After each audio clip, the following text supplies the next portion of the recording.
So good morning, everybody. Welcome to 2021 Women in Bioscience. For those of you who don't know me, my name is Agnieszka Carpenter, and I'm the Executive Director of Maine, also known as Bioscience Association of Maine. We are a trade industry group working with life science companies in Maine and beyond. Women in Bioscience is one of our favorite events to put on, and usually it's at some fancy location with lots of programming, networking, wine, cupcakes, a very big event. So last year, unfortunately, we had to go fully virtual, but this year we decided to do something new. And so we're organizing a hybrid event with some programming done virtually in the morning. And then we have a networking reception tonight at the Roux Institute. And at the Roux Institute, we'll still have cupcakes if anybody is wondering about that. So I will go over the agenda real quick. We are kicking off with a panel discussion, women in leadership, and we have 5 wonderful panelists. And I'll go over some logistics for that part of the event in a minute.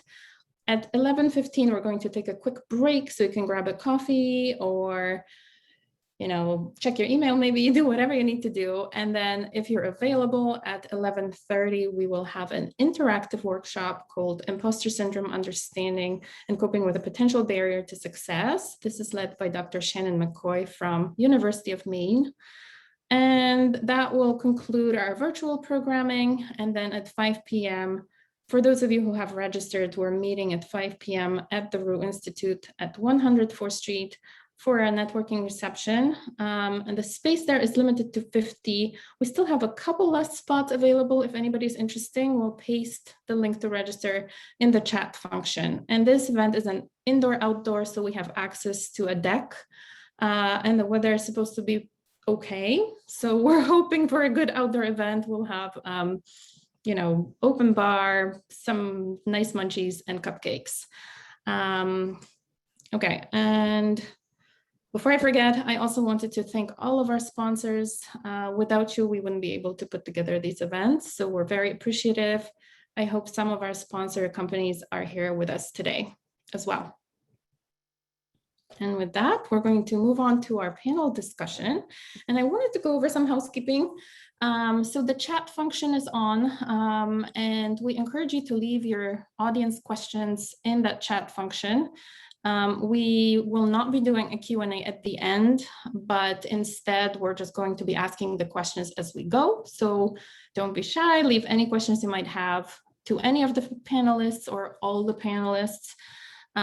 We will also have some polling questions to all of the audience and the panelists, so be on the lookout for that. Those will be fun questions, and it's just our way to try to keep our audience engaged and have the event be a little more interactive.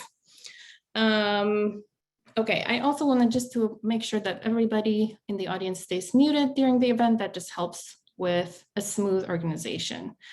And with that, I think I'm going to introduce our one and only Dr. Kristy Townsend, the moderator for today's event. Kristy is currently adjunct associate professor at the University of Maine, her alma mater, and associate professor in the Department of Neurological Surgery at the Ohio State's Wexner Medical Center. Kristy is the head of the Neurobiology and Energy Balance Laboratory. Born and raised in Maine, Kristy is co-founder of a Maine-based biotech startup and the UMaine spinout called Neurite Incorporated that is focused on R&D for a patent-pending medical device for the diagnosis of small fiber neuropathy. Kristy remains an active member of the Maine Board of Directors, which I'm super excited about. And with that, Kristy, I think I'm going to hand it over to you. I also wanted to just say thank you to all of our panelists today, and I'm hoping for a really nice and engaging event. Thank you, Agnieszka. Yes, we have a great panel today. I'm just going to give a brief introduction of everybody. So first, we have Professor Aileen Huang-Saad. She holds a doctorate in bioengineering from Johns Hopkins School of Medicine and an MBA from the Ross School of Business at the University of Michigan. She recently joined the bioengineering faculty at Northeastern University, and we're excited to welcome her to Maine as the new Director of Life Sciences and Engineering at the Roux Institute. Dr. Huang-Saad has a 14-year history bringing about organizational change in higher education, and her current research areas include entrepreneurship, innovation, and transforming higher ed. Joan Gordon is the co-founder of Maine Molecular Quality Controls Incorporated, which was founded in 2000, and she now serves as its president and chief executive officer. Prior to that, she worked in research and medical technology at Maine Medical Center. Gordon has a BS in medical technology from University of Vermont, and her scientific expertise is in molecular techniques and laboratory medicine, including quality assurance and molecular diagnostic testing. Harris and her co-founder grew MMQCI from a 2-person company to a 50-person company that's now located in a state-of-the-art facility in Saco, where they provide the biomedical industry with innovative and high-caliber quality control products for molecular diagnostics. Stacey Harris is project superintendent at Consigli Construction in Portland, where she manages construction of large-scale commercial projects, including several laboratory construction projects around Maine and beyond. Stacey's originally from Bangor, Maine, and has a degree in civil engineering from University of Maine, as well as an international MBA from Rensselaer Polytechnic Institute, where she studied in China and Italy and interned at IBM. Harris's professional experience and passion is in innovating construction through technology, and she was recently a member of Consigli's 2019 Emerging Leaders class. Professor Melissa Glenn joined the faculty at Colby College in 2007 and is professor of psychology there. She holds a doctorate in experimental psychology from Concordia University and was a postdoctoral fellow at Duke University. Her research program focuses on how early life availability of the nutrient choline is neuroprotective against mental health disorders, and has an active research program that also includes undergraduate students. Dr. Glenn is currently also serving a 3-year term as Associate Provost of Academic Programs at Colby. So these are just truncated bios. These are all fascinating women. So I encourage everyone to go to the BioMaine website and read more. So we have a new format today. As Agnieszka mentioned, we're trying to keep Zoom fatigue to a minimum now that we're more than a year and a half into this Zoom world. So we'll have a mix of questions about women in bioscience in general, some fun poll questions that were alluded to that both the panelists and the audience members can participate in. And we encourage anyone with questions for one or more of the panelists to please put them in the chat. We'll be periodically looking there to ensure we incorporate as many audience questions as we can today. So I'm going to start with the first question from BioMaine, and that is that we're now more than a year and a half into the COVID-19 pandemic, and there's now a wealth of information and data that continues to emerge, clearly documenting that women, particularly in STEM fields, have been severely impacted by this pandemic. There was even recently a consensus statement published by the National Academy of Sciences on this topic, which anybody can download for free as a PDF. So from your vantage point, panelists, in each of your workplaces, how has the pandemic impacted women? What have you observed, and what strategies and tips do you have for women to overcome what has been documented as a disproportionately negative impact due to the pandemic? And I'll take whoever would like to go first if someone has something that springs to mind. Okay, well, Joan, you're unmuted, so I'm going to start with you. Okay, I should have muted that button. No, I'm actually glad to talk on that topic. It's interesting though. So I didn't work remotely at all. I worked I kept going to the workplace as our entire team did. And I don't know that in our company it affected women more than men because we had employees out with childcare issues of both genders. It seemed to me that this pandemic has maybe in a good way disrupted some of the stereotypes where if 2 parents are home, both working, and the kids are home, it's very obvious that one parent can't take care of everything and the other has to chip in. And so I think, while yes, it's a negative impact, more negative, I'm not sure from my point of view. Definitely disruptive, and maybe we can build on it and get rid of those stereotypes. And I want to jump on that with the childcare piece that Joan mentioned. Is my son was 3 months old when all of this hit, so I was planning on being a working mom and having daycare, and that was the plan, and then daycare shut down. And similar to Joan's point is being a supervisor on a construction site, I have to be on site to manage the work of day to day. And so having to do that without childcare was very challenging, and had to shift to do some meetings remote.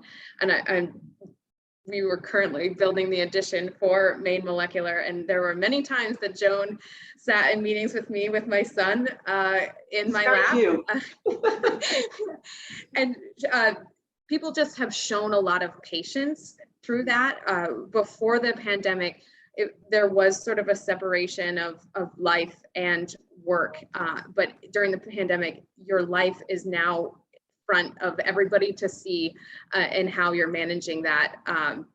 And people have sort of seen these challenges of being working parents have always been there. They're just really highlighted, and a lot more patience coming with that, and a lot more understanding of, before the conversation was, oh, the babysitter fell through. But now when you hear that, people understand it more because they're sitting in the Zoom meeting with your toddler crawling all over and toys flying in the air.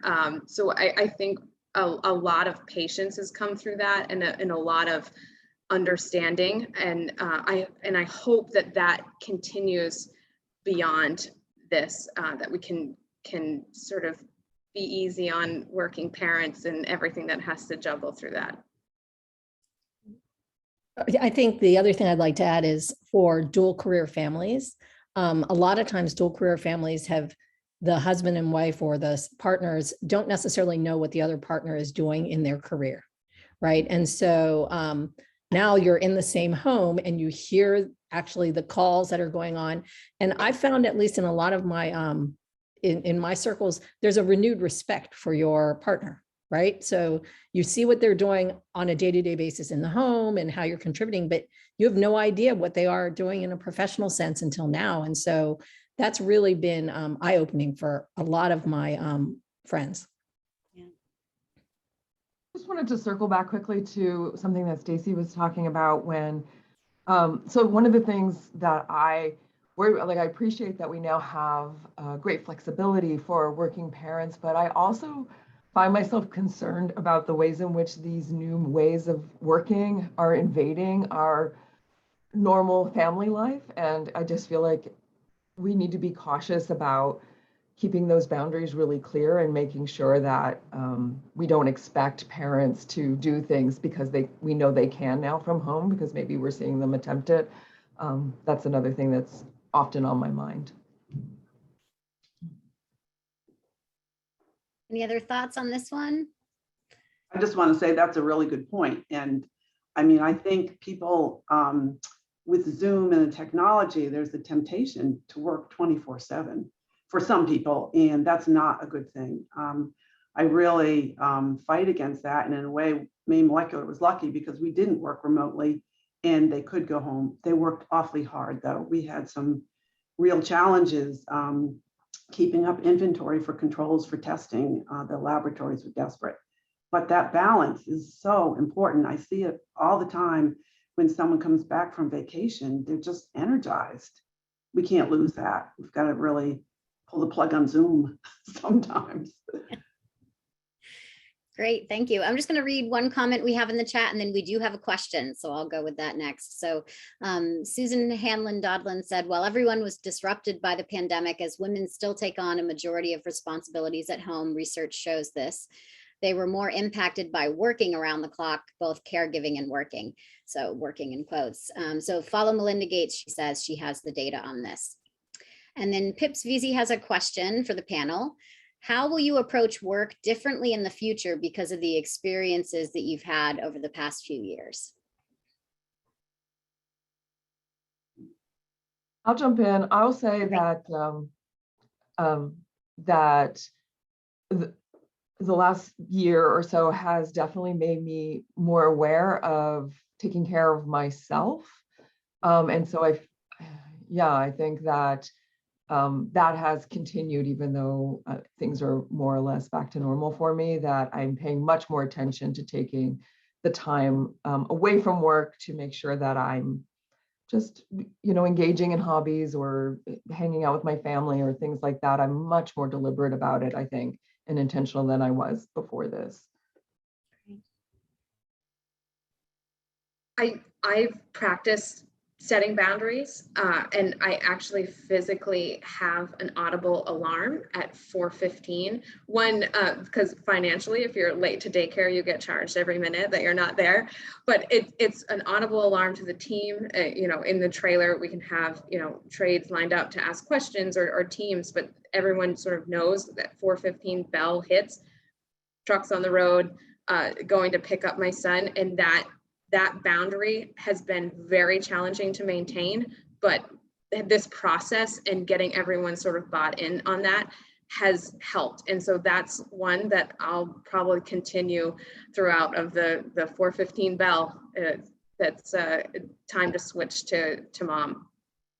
I certainly saw that, I needed, for a lot of reasons, to keep up with what was going on with COVID, both for our business and for our employees, and to keep them informed. But I did realize there is a limit to how much I could read or listen to before it was affecting me negatively and not making me more effective, making me less effective. So yes, there's a balance there for sure. I guess to me, it's just important that I'm doing things that are important to me. For those of you who don't know, I actually moved during the pandemic and took a new job. And I don't think I really would have thought about doing it until during the pandemic. It was a good opportunity to say, you know what, life is short. Let's try something new, otherwise time goes by and things slip by. So. Great. Anyone want to add a last thought on that one? Okay. All right. We're ready for our first fun poll question. So Agnieszka and Bree, why don't you pull up the first question for us? And this is for everybody. So panelists, audience members, everyone can vote. And then we'll see the most popular answers. Oh my God, are you kidding? These are awful things. These are just awful. Awful. It's a ridiculous question. This one might have been easier open-ended, so we had Maine had to narrow it down to some choices, but and some people are saying in the chat they don't watch TV. Totally fine. Okay, why don't we do a few more seconds, give everyone a chance to vote.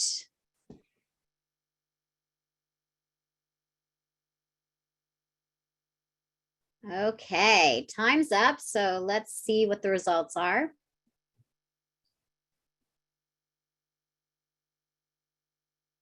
Oh, interesting. Okay, I voted for Ted Lasso. That won. Game of Thrones in a close or Friends in a close second. Game of Thrones.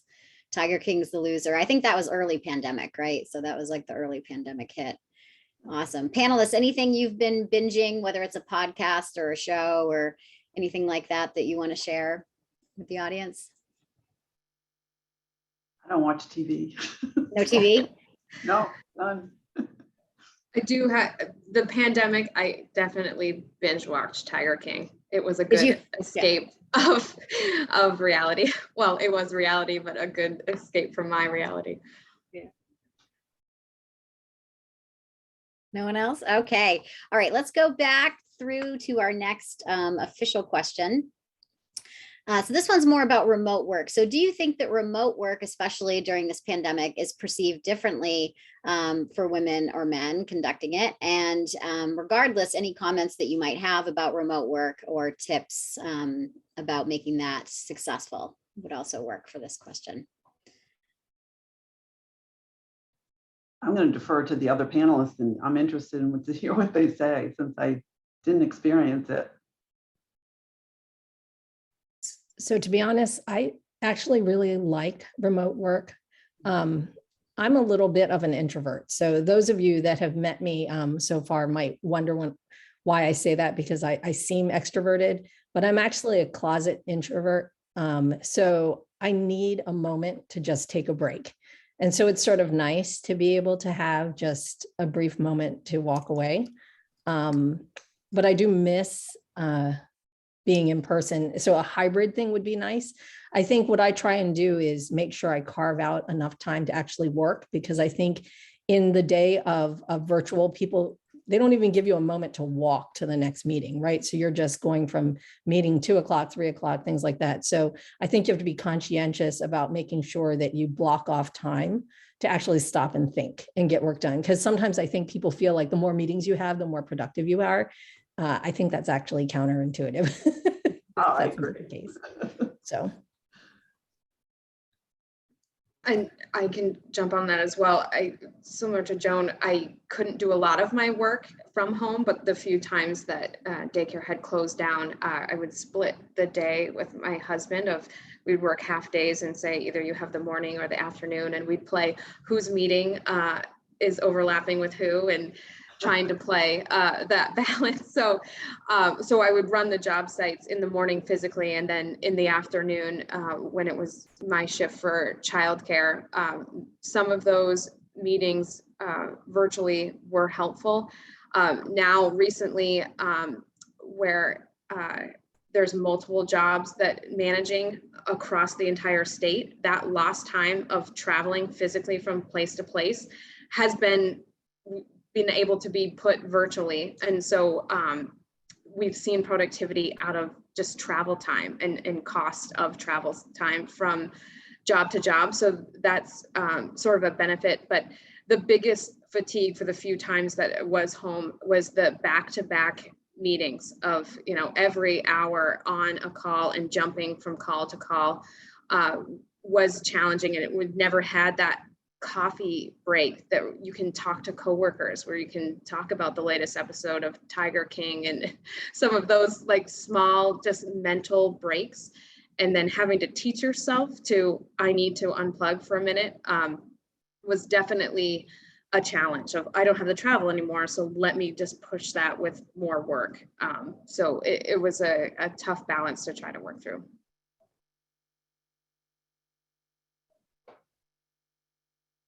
Melissa, any thoughts from you on this one? Well, I agree with what Stacey was saying. I feel like I had a very similar experience.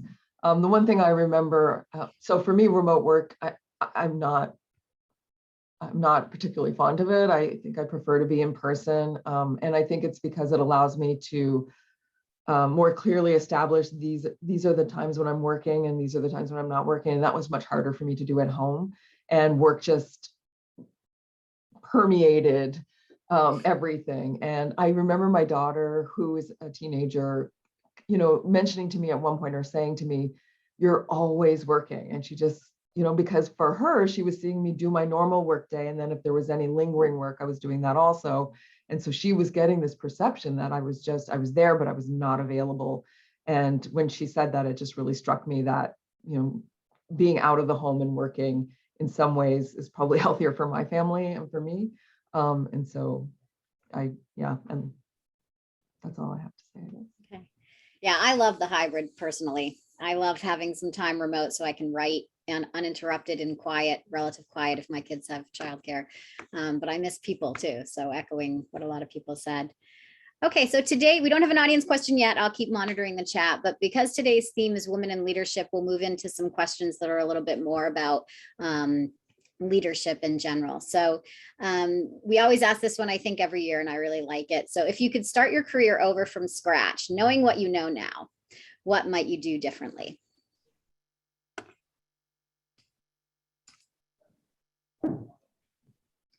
I don't think I would do anything differently, except possibly, I was a medical technologist for years. And when my kids were younger, that was a great job. I worked in the hospital. I had to go home at a certain time. They hated overtime there. So there was a clear boundary, and it worked well. And it was steady, supportive, and interesting to me. When I hit the plateau of, I've been there for over 25 years, and things were getting a little dull and boring and not as challenging, I started looking around and thought maybe I should change careers.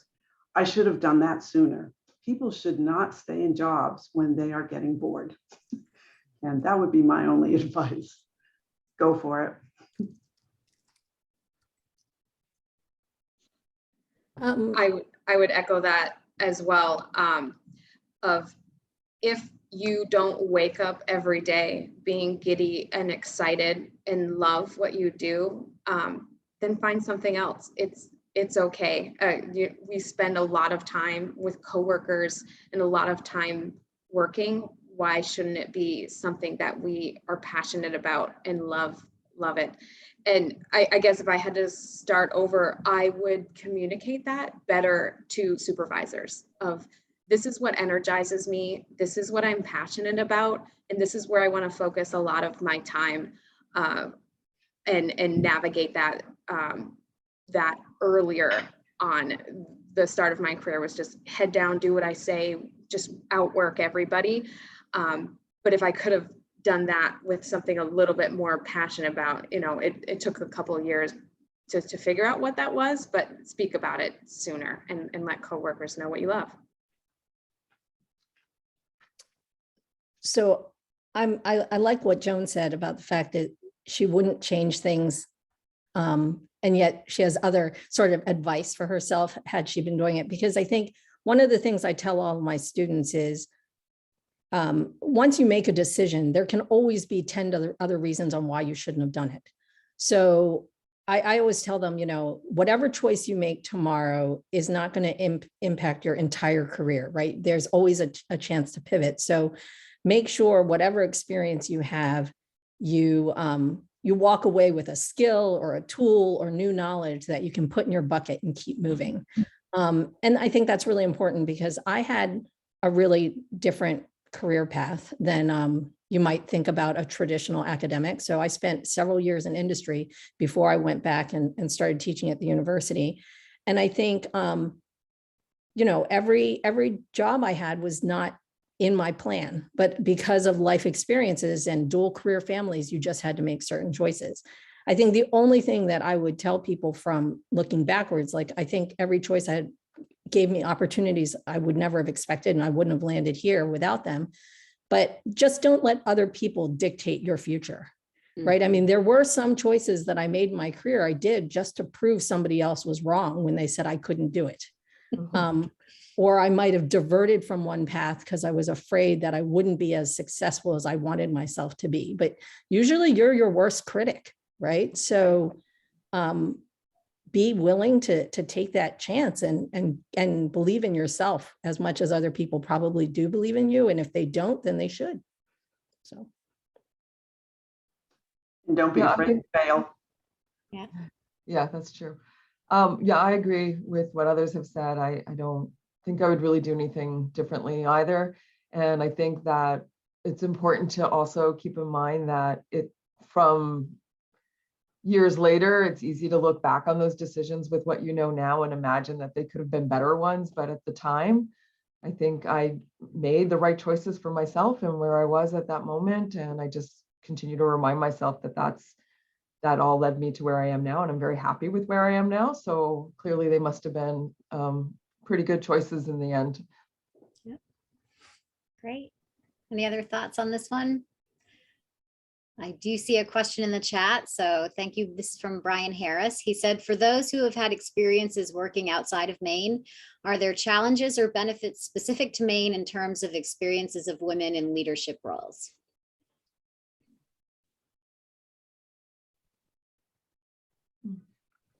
So that's my husband that just messaged that. I don't know if he's throwing me a softball question or what. I've had experiences working outside of Maine. I'm what they call a boomerang. I grew up in Maine and went out to experience the world. And the more I love the outside world, but it made me appreciate and love Maine and wanted to come back. There's a work ethic from Mainers that it's hard to describe, and just the friendship and understanding and love for the state, it's hard to describe and love to share with that. But in short of experiences as it relates to leadership roles, I would say the biggest challenge is not geographic. For me, it was being a female. I was the first ever female superintendent in the past company that I was with, and then came to Consigli and was the first ever female superintendent. And then just last week, just got promoted to senior superintendent, first ever in that role. And as I continue to go through my career, it seems to be the first. I hope someday that people will not have to be able to say that.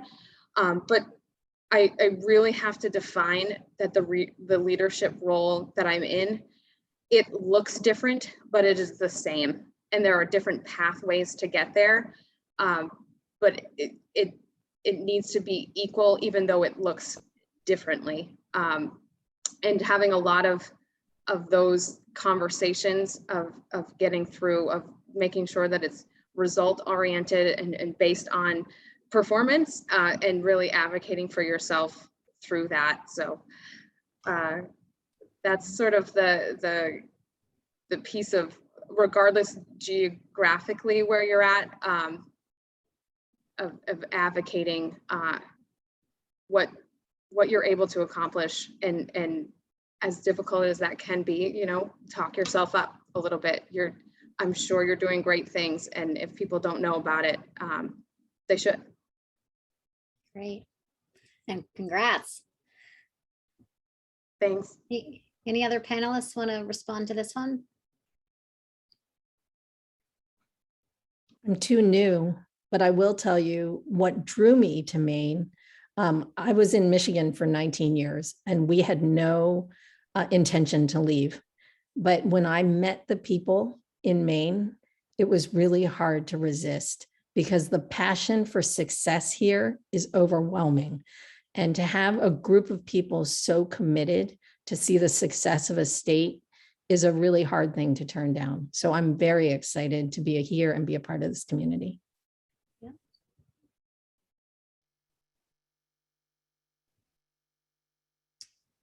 We're good on this one. All right, let's do another fun poll question. So Agnieszka and Bree, go ahead and pull up the next one. Okay, so this one is your favorite hike in Maine.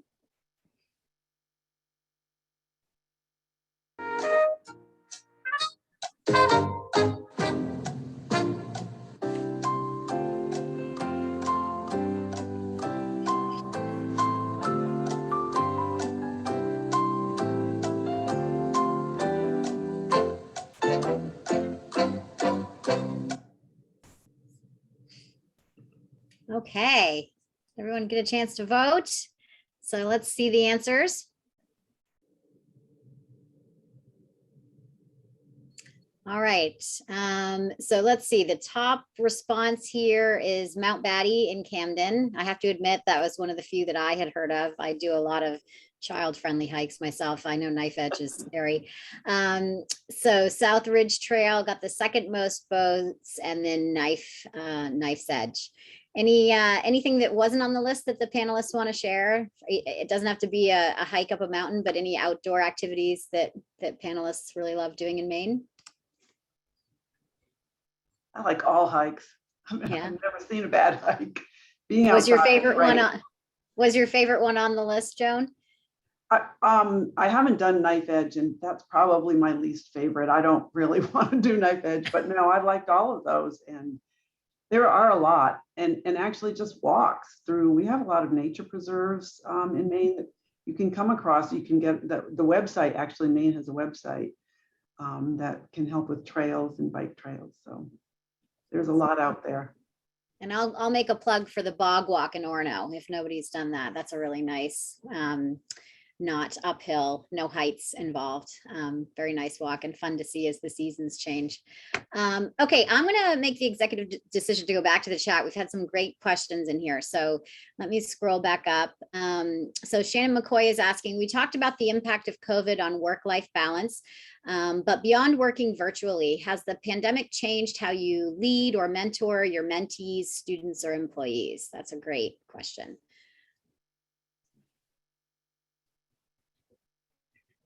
Well, certainly early on, I found that I needed to be visible and transparent and talk to my employees almost every day. I mean, everyone was shutting down except for us and others, few others, and the streets were empty. It was eerie. And what I found was I couldn't hesitate. And at first I did. I mean, I think I was panicked just like everybody. I couldn't believe what was unfolding medically. And I spoke to some doctors directly that were working in New York City, and it just was amazing. But it was very important to talk to the employees as much as possible because we were distancing by then. We started wearing masks before the CDC did because we knew that's what you have to do when there's a virus out there. But talking to the employees and telling them, we don't know what we're going to do next week, but we're thinking about it and we're going to let you know as soon as we can.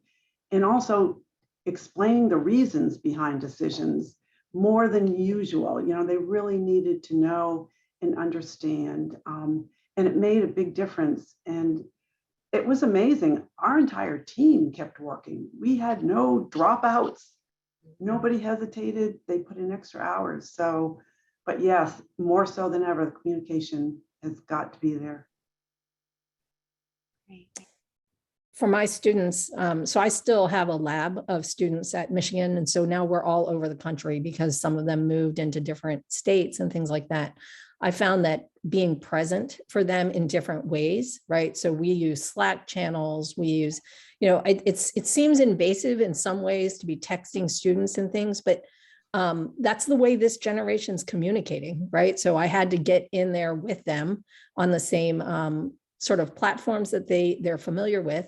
And the other thing is really acknowledging mental health with the students, right? So to take a pause and say, you know, I know that this is affecting you in certain ways. It's understandable. You need to recognize it. You can't do everything at once. I think everyone has this Herculean opinion that we should be able to do everything, particularly women, right? You can have it all. You can be the great mom. You can be that's a lot to put on people. And that pressure is getting pushed down further and further in our trainees. And I think they need to understand that it's okay to take a pause and not be 150%.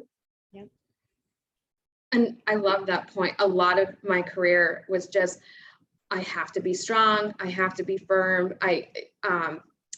There was some vulnerability that I shared during the pandemic. And to Joan's point, when this first happened and the shutdown first happened and not understanding and not fully comprehending, I was scared. I was scared for my health. I was scared for my baby who was only 3 months old and I'm still out with people building.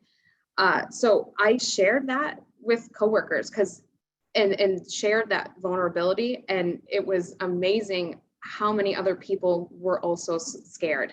And then there was this sort of bond in very stressful times that happened through this that I've never seen on other projects where people were making decisions because they cared about me and they cared about my baby and not wanting to put my family at risk. And working through some of that vulnerability, and especially in construction, which can be rough and tough, but people sharing stories about taking care of elderly parents and why they're scared or their health issues.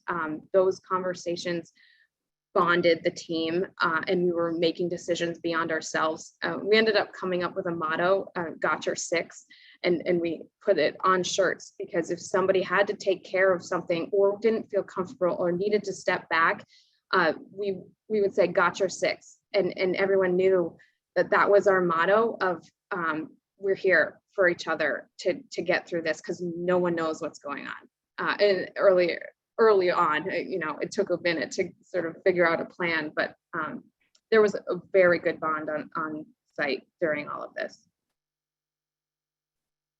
I would say my mentoring didn't maybe change too much. I feel like I was always striving to do many of these things. I do think the last few months made it more apparent and made it more important for sure. In my teaching though, I think there were some really key changes in the classroom where I just was so much more mindful of where students were and thinking about how to structure my syllabus to build in moments where they feel like they could have the space that they needed, I even would just schedule a class, and I would insist, this class, we're not going to meet today, but I want you to take those 75 minutes and I want you to spend them doing something that brings you joy or that is relaxing for you. And like giving them permission to take that 75 minutes and do that with. I certainly hope they did. I can't confirm whether or not they truly used the time in that way, but that's definitely something I think I'm going to continue. I think also thinking about, even what assignments look like, how assessment looks, are all things that I am rethinking as a result of what's been happening. Great. Any other thoughts on this one? Okay, I'm going to go back into the chat. So Paul Fitzpatrick has recommended walking the breakwater in Rockland as another outdoor walk. I would second that. That one's absolutely beautiful. Paul also has a question for the panel. He said, any suggestions on how to encourage and foster life science in the broad sense and also entrepreneurship in Maine? Start in kindergarten.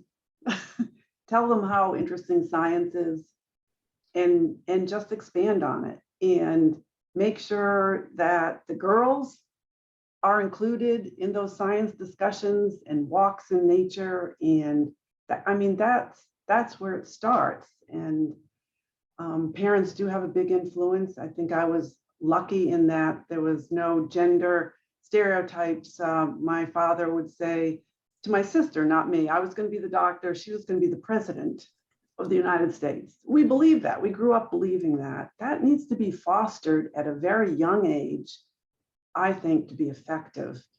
And certainly for entrepreneurship, don't be afraid to fail. Try something. And as several of the panelists have said, find your passion, follow your interest, get excited about what you're doing. If you're an entrepreneur, it will happen. If you're not, that's okay too. There are a lot of really interesting, fun things to do in science. The science is connected to everything. It's a fascinating field. So I think, oh, go ahead, Stacey. Yeah. I think people need to see it as well. They need to see people that they can look up to and then know that that's a pathway.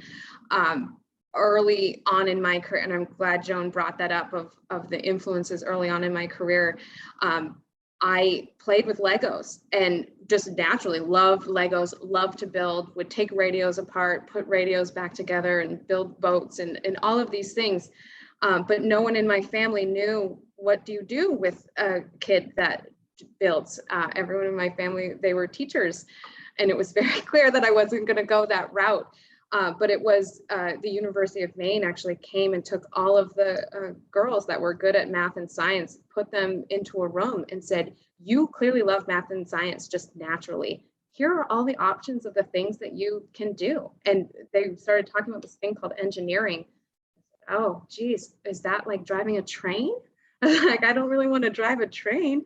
But they went in and then explained that. And then when civil engineering came up into that conversation, I was like, oh, this is Legos, but for big kids that you can build and build these things. And it was all because people were there explaining and present and fostering what my natural passions were and knew sort of where to guide me through. So starting young and seeing where these kids are naturally drawn to and foster all of the opportunities to be able to go and then experience them, because you might try it and not like it. And then even for parents to see other people in these roles, to know that that's a place where daughters and sons can go into those positions, that you just don't have to look a certain way. You just have to love what you do.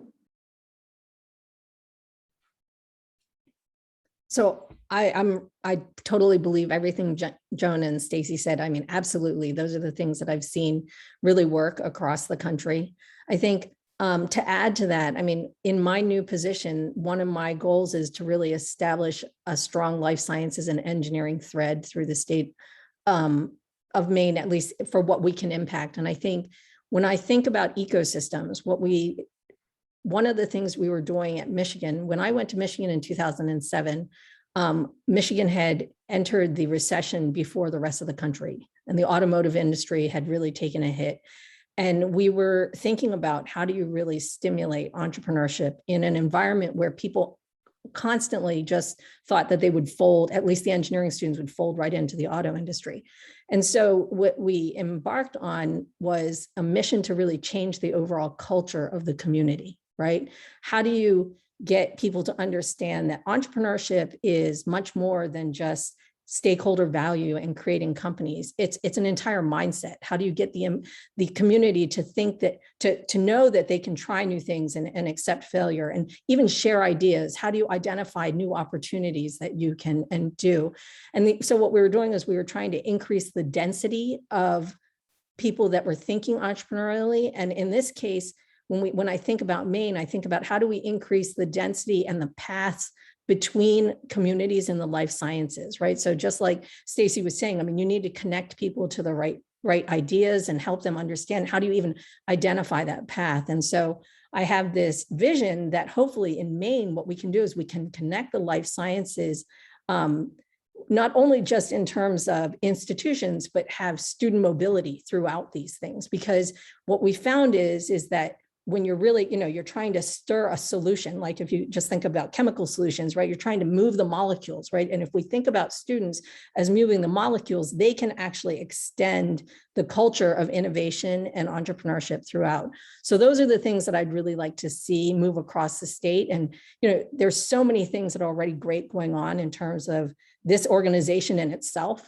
It's fabulous. Now, can we increase the paths and the frequency in which students move across institutions? I think that would be incredible. So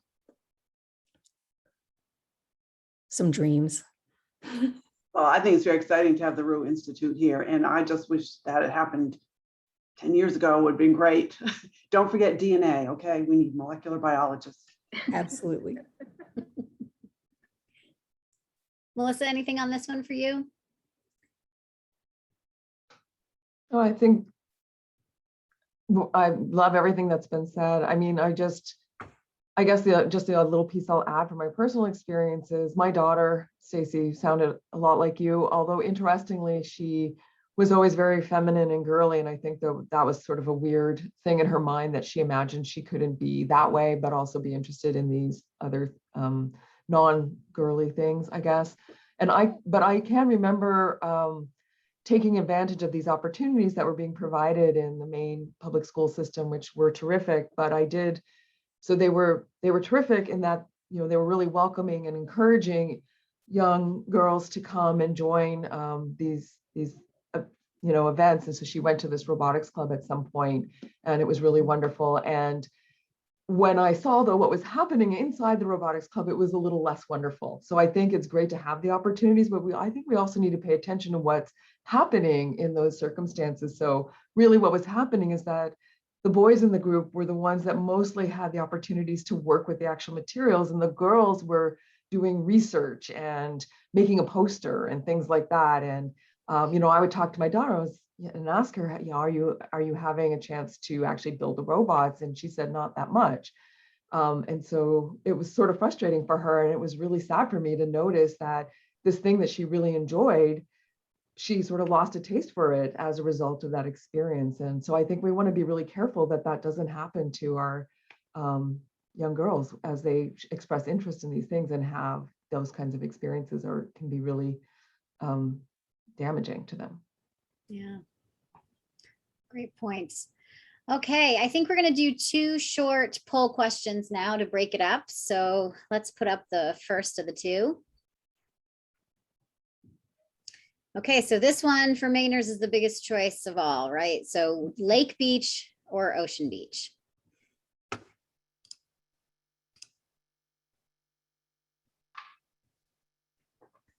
I'll give everyone a few seconds, although I'm sure we all have our initial instinct here.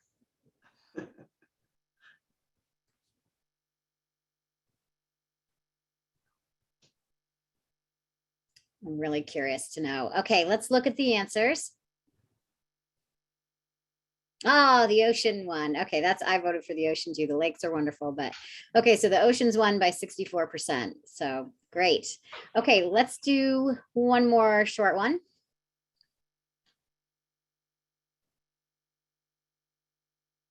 Okay, this is getting us ready for our snack break coming up. So when you have a snack, do you prefer popcorn or potato chips?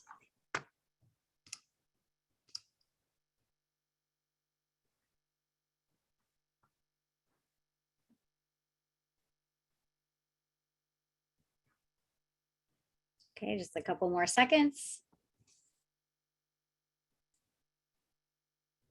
All right, let's see the results of this one. Ooh, very close, just by a hair. Okay, potato chips won by 51%, very close. That's interesting. All right, so I'm gonna circle back to a question that sort of builds on some of the answers we've heard previously, which has to do with leading or mentoring when you have people working together in a team. So does anybody have sort of particular advice that they bring to leading a team or encouraging a team to work together in an effective way?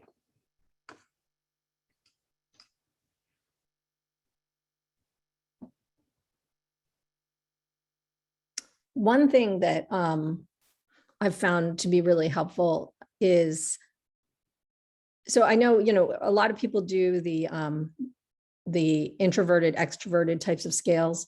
What we used to do with my students is actually a DISC analysis.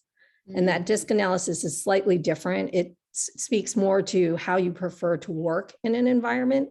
And so what we would often do is we would have the students take this analysis and then share it with their colleagues, because what we found is it's really helpful to understand how your colleagues approach a problem and if you or communicate. And so that if you have a better understanding of how they're approaching it, it's like speaking their language, right? So for instance, I tend to be what they call a DC. So that is someone who likes to get started working right away, doesn't do a lot of small talk. Whereas someone who might be considered an I sort of enjoys more of a social connection before they start into something. So my colleague and I, who are like best friends, when we did this analysis, we realized this explains why every time she came into the office, she would want to talk about the weekend, and an hour would go by and I'd be like, oh my goodness, I just want to get this work done.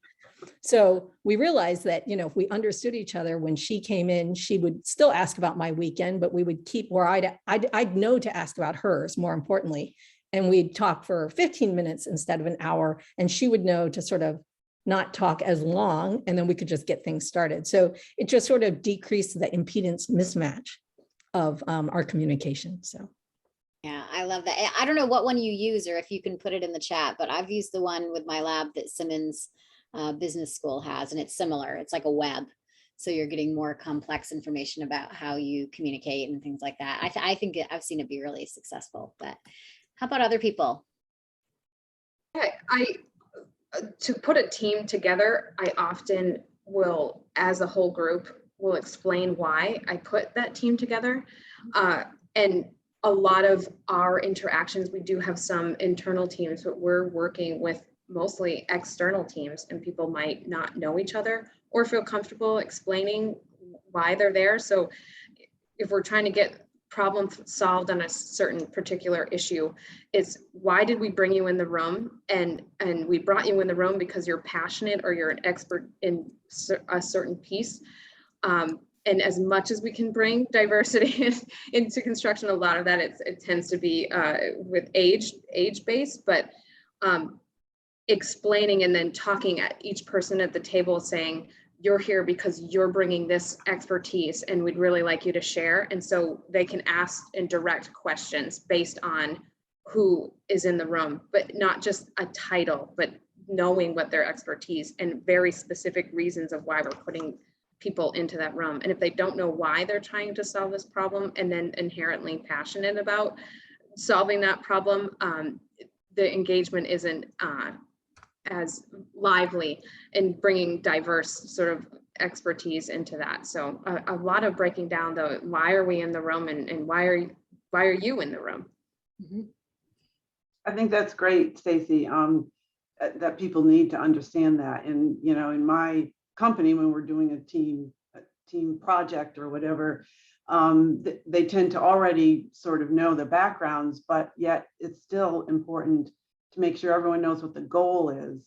And I think the other thing is to make sure that everyone feels safe in participating. So you have to sort of set the tone that, hey, let's throw out some crazy ideas, you know, and just give people the comfort that you're not going to be laughed at. The more ideas, the better. Throw it out there and make sure that everyone does participate, and you can actually call on those that are reluctant, because often they have something to say, they just don't want to break in with it. So that's, you know, I think that those things are important too. I think it's awesome to hear what you're saying.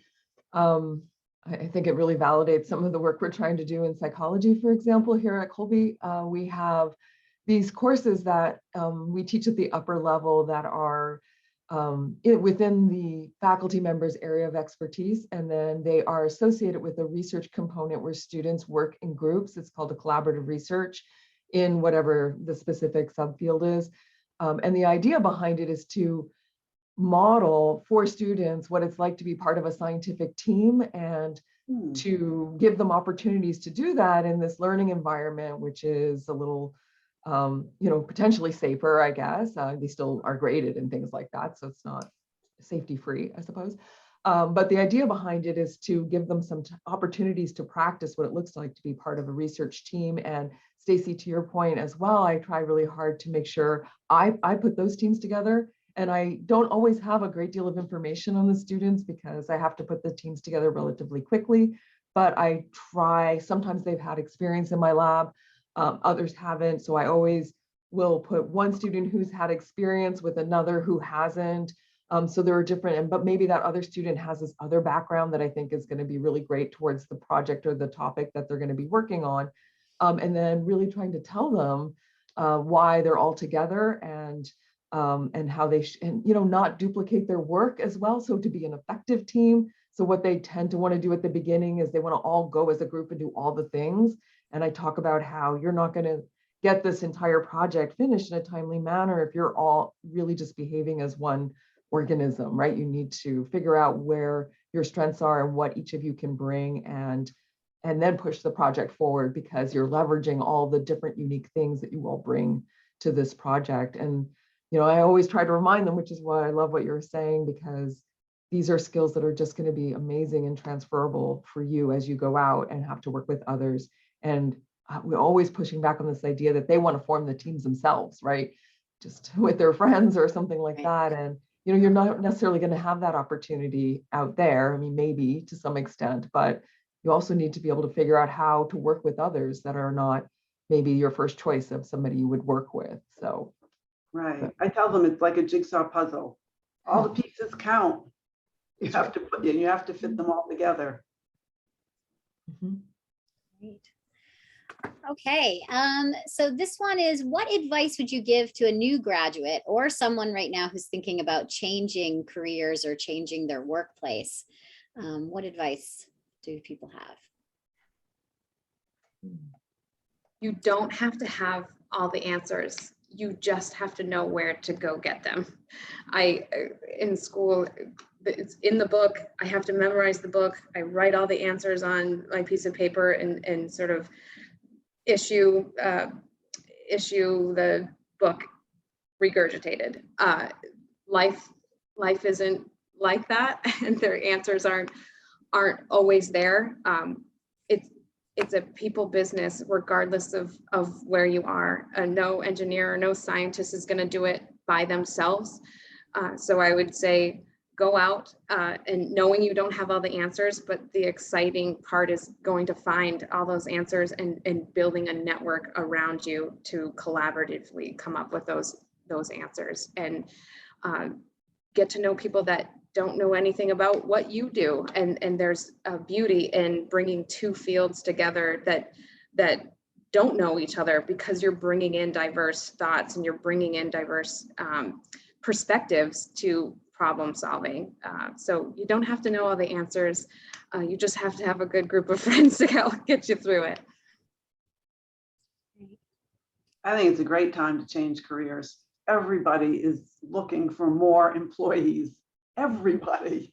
I think it's a little challenging, and because of the pandemic issues, the Zooming and the masks and so forth. But other than that, I think, you know, as Stacey said, go out there, and you do need to make sure you want to follow your interests. This is a chance to really think about what do you want to do day to day, and go and explore that. But it's a great time to look for a job.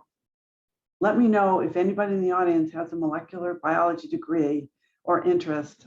Please see me after the meeting.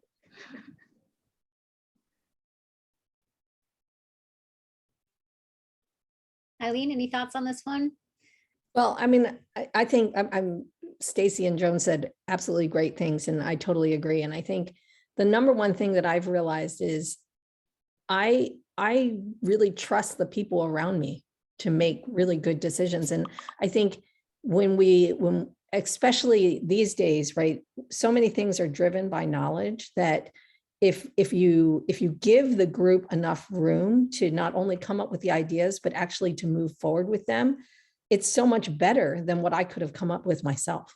Right. And I think it's letting go and realizing that, you know, the collective actually can do great things. And so finding that balance of how much you want to steer the ship versus letting the group do it is tough, but it always turns out better. Like every generation of students that I've had are smarter than I am by tenfold. And so as long as I stand out of the way, they get better things done than I could have done if I told them exactly how to do it. Yep. Melissa, anything to add on this one? No. No. Okay. This is from the chat, but directly related. So if one of you wants to field this one, this is from Bill Connell. What advice do you have for young women who want to go back to college for a graduate degree, but don't think they have enough time to do it while working full time? I did it. So it's hard, but it can be done. You have to find the right program. There are programs in Maine that understand non-traditional students, as they're called. I was a working mom. I did have 2 in college, so 2 were taken care of, but I still had 1 at home. So I would just say, look for the right program. And of course, it does have to work with the right job, and it's hard. It's very hard, but it's worth it. Yeah, I think it's really important to not sugarcoat it and say, oh, it's easy, right? I mean, that's part of the problem that a lot of us got into. It's like, my mom made it look so easy. She was raising kids. She did this. And you know, I kept doing this going, why did everyone else make it look easy? I'm struggling.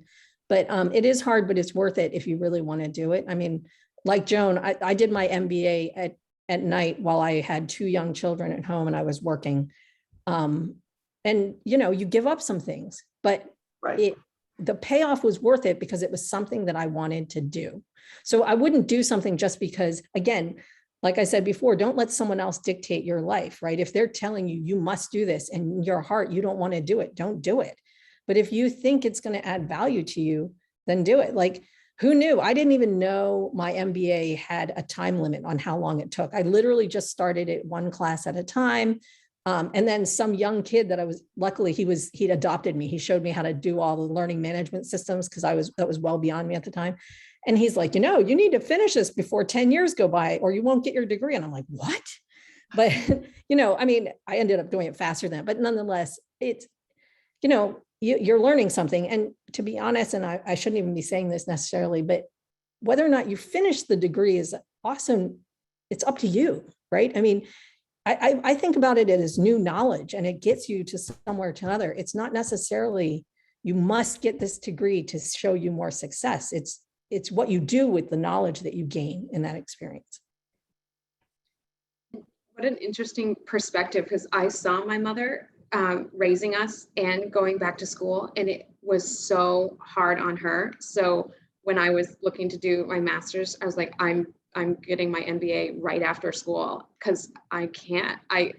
I saw what my mom did, and it was hard. So it influenced me to get my MBA right away, because I knew once I started working that I was going to love it and go all in, and the balance of the two was going to be hard. So she influenced me to get my degree, my master's degree right after.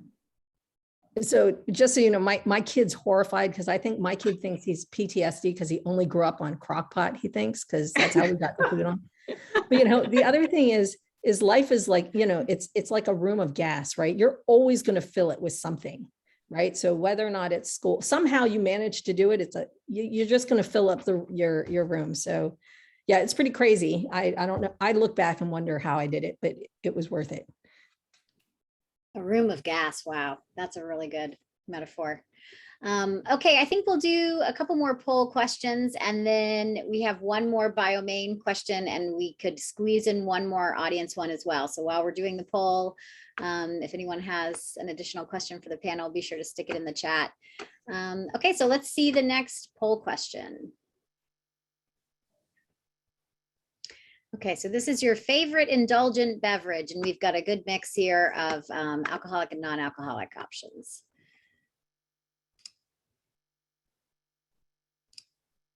One of these is influenced whether I'm ice fishing or not. So it depends on We'll have to follow activity. back. Yeah.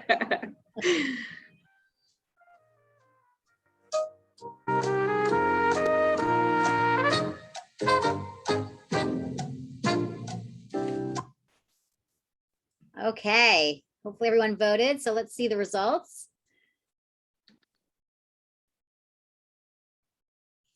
Oh, wow. Okay, so red wine won at 36%.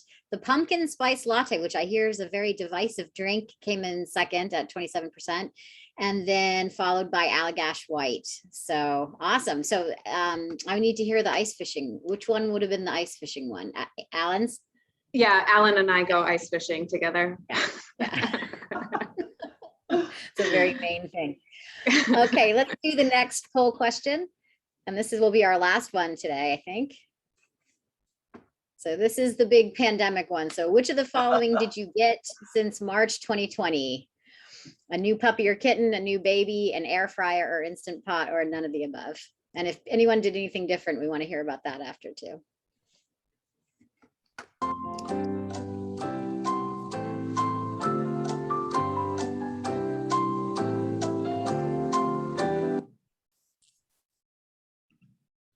Okay, let's reveal the results. Oh, none of the above won. So I want to hear if anyone did anything else. I know a lot of people made sourdough bread or those Dalgona coffees. There's been lots of different COVID trends, but the winner is the air fryer and instant pot, followed by a new puppy or kitten. So Stacey, you had a baby during the pandemic. I had a baby during the pandemic. So we might be the two that voted for that. But panelists, anything else that you did that's sort of a pandemic thing to do? Deliveries for groceries changed my life. I never had to take my baby to the grocery store. It was right on an app and they drop it right off on the porch. And I am going to carry that through till the end of time. It will never be, you will never see me in a grocery store from this point forward. Mine was a new job. Yeah. That's pretty hard to keep up. We didn't, I think we were too late in thinking maybe a kitten or a puppy, and they seem to be all gone on the planet. So very hard to find. But we did get a pandemic hamster, which is the most adorable creature. I mean, yeah, talk about a stress relief. You just take her out of her little cage and she's adorable and she's fearless, and yeah, it's awesome. Love it. So that probably counts. Soft, cuddly mammal. That we'll put that up in that category. Okay, great. All right, so let's do one more question from the BioMaine list. We're getting close to our end of time here. So this one is, we've all seen equity and inclusion and diversity initiatives improving over time, but do you think it's getting better for women in the STEM fields, whether it's business or academia, and what work is left to do?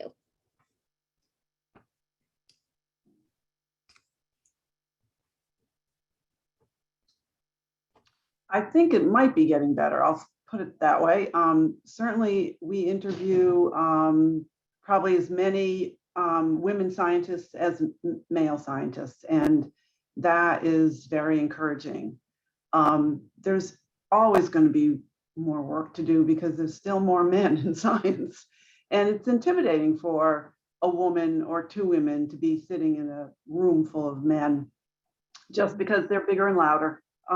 Sometimes they're very polite and there's no issue. So what can we do? I think really we just have to do some of the things we've talked about, the education piece, telling girls to believe in themselves and follow their interests rather than traditional roles and that sort of thing. So I hope we're going in the right direction. I think every one of us needs to make sure that we're doing all we can.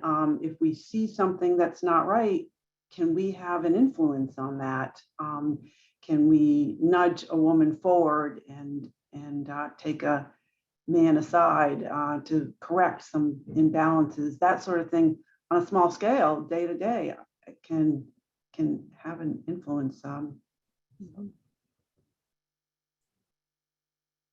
I agree that it's certainly getting better since being with Consigli, being the only woman. We now have 10 of us at the company, and asking sort of why are you here? A lot of, they just didn't know it was an option, and seeing that there was a path there, we were able to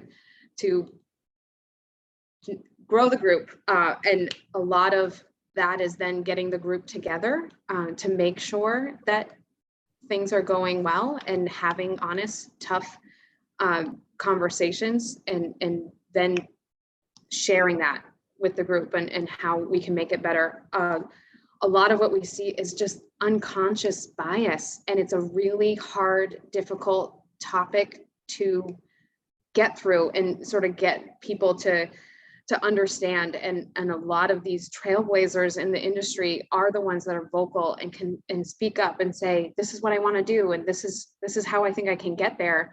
We're missing half the group that doesn't feel comfortable in doing that. And so if we can establish an environment that can be inclusive without you having to raise your hand and ask for it, we're then going to be bringing in a lot more people that don't want to have to keep pushing on the glass ceiling. Let's just get it out of the way and just welcome anyone that loves what they do and want to be a part of that. So it's getting better.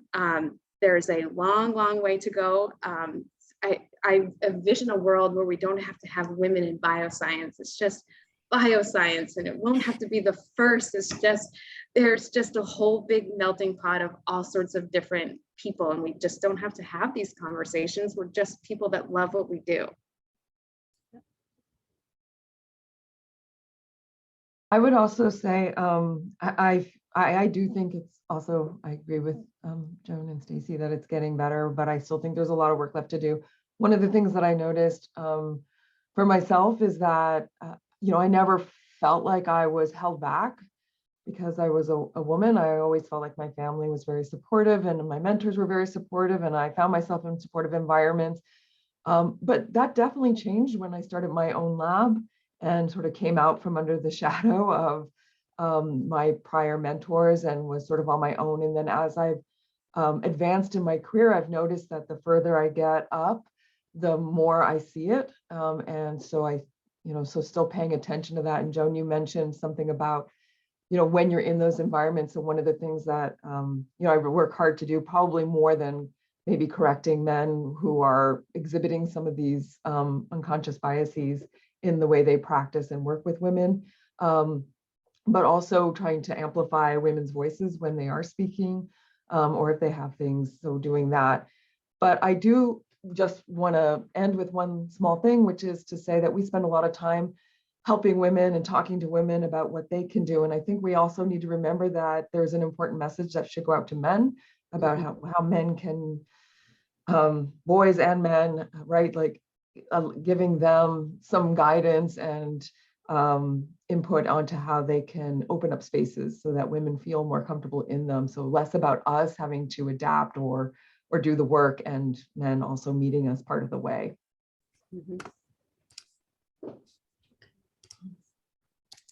I don't think I could have said it any better than these ladies have. So great. Great. Well, what an efficient group we are. It's officially 11:15. We've done all the poll questions. We've answered some wonderful questions from the audience. So thank you all for participating. And normally we would give you a big round of applause right now, but we will give you a Zoom round of applause. So thank you all for being here and sharing your wisdom with everybody. We really appreciate it. Agnieszka, do you have any comments to make at the very end? Well, I just wanted to thank every single panelist for showing up today. I think it was wonderful. We appreciate all of you and all of your time. And now we are going to go into a short break just to give everybody a chance to catch up with life. And then at 11:30, we have our interactive workshop with Dr. Shannon McCoy. So I hope you can stay for that. If you can't, that's okay. And then once again, we have the reception at 5 p.m. So for now, yeah, feel free to just mute yourself, go get a cup of coffee, and we'll see you back at 11:30 if you can join us. Thanks so much to all panelists and all of our audience.